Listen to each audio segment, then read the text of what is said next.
जनजातीय समूह के हम सभी के इस देश के महान नायक बिरसा मुंडा को नमन करता हूं।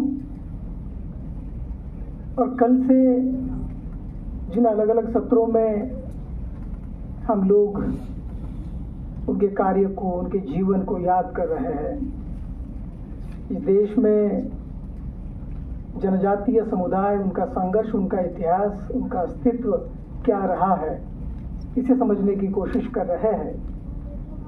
मुझे लगता है कि ये केवल वर्ष में किसी एक संस्थान में एक हाथ दूसरे दिन इस प्रकार की चर्चा न हो, यह हमारी परंपरा बने।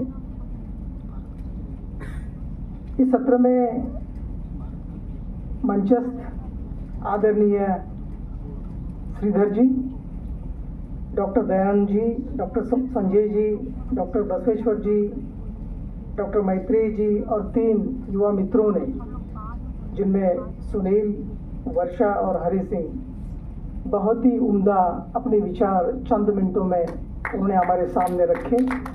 मुझे लगता है कि हम जैसे पीढ़ी के बाद यही तो एक संभावना है जो निरंतर पढ़ने की और लिखने की कोशिश कर रहे हैं।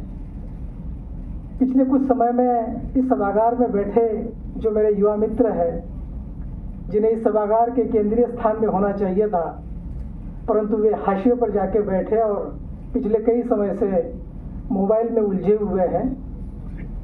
मैं कल से आदरणीय रणेंद्र जी को एक बार भी नहीं देखा कि सभागार में बैठे और बार बार मोबाइल में झांक रहे हैं।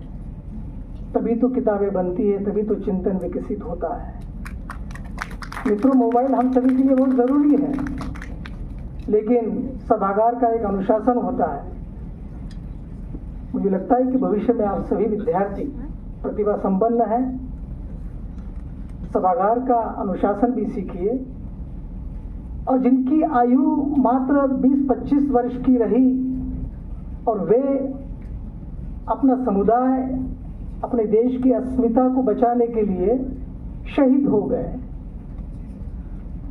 ऐसे व्यक्ति के बारे में सुनने के लिए हमारे पास बहुत अधिक ललक और सकारात्मक दृष्टिकोण की आवश्यकता है, ऐसा मुझे लगता है।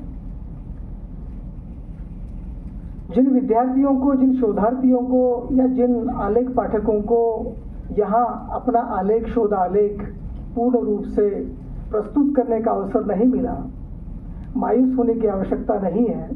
मैं, मेरे आयोजक, सभी अध्यापक मित्रों